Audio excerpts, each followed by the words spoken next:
A bogus report back in November had a Lexington high school on lockdown. Fayette County Public Schools Chief of Police Martin Schaefer had his team checking every room for an active shooter. And there's not any area of the building that doesn't go unsearched.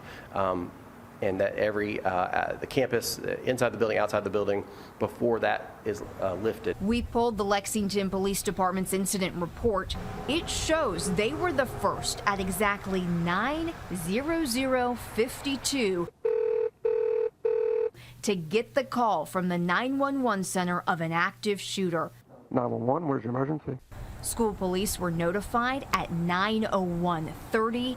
And less than 5 minutes after the call came in at 9:05:18, officers were told to cancel or slow down because the threat appeared unfounded. But what if it wasn't?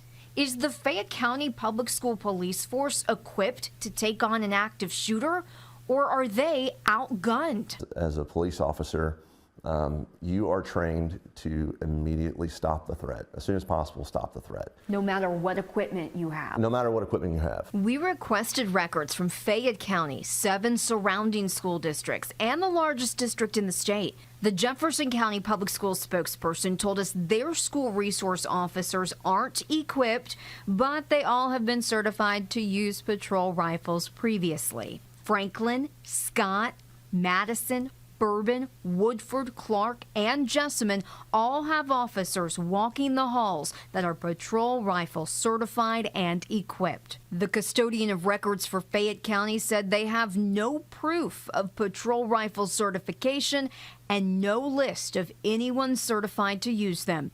And that's likely because in their weapons policy for 2024, dated October of 23, the department lists all approved firearms for all of their sworn officers.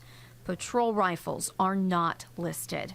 When the fire department responds to a house fire, you want them coming with a squirt gun or do you want them coming with a fire hose? Jason Rotherman is a retired special operations sergeant with the Lexington Police Department. He spent 18 years in law enforcement. What are some of those considerations that districts need to discuss?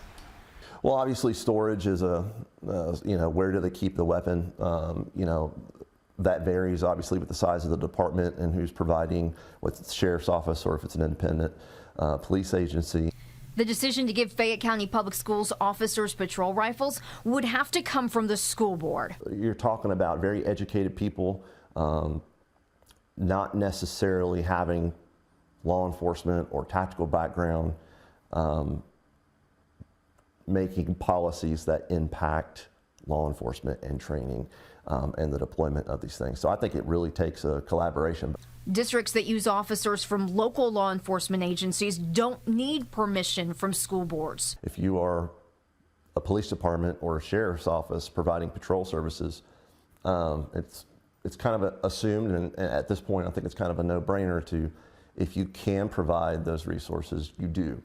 Leadership with Fayette County Public Schools won't talk safety with us.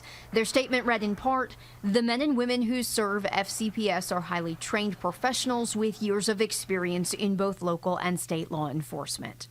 And there are 2 other districts in our area that, like Fayette, have their own police departments within the school system. What separates them from FCPS is that they told us their officers are trained and equipped with patrol rifles. That's Bourbon County and Clark County.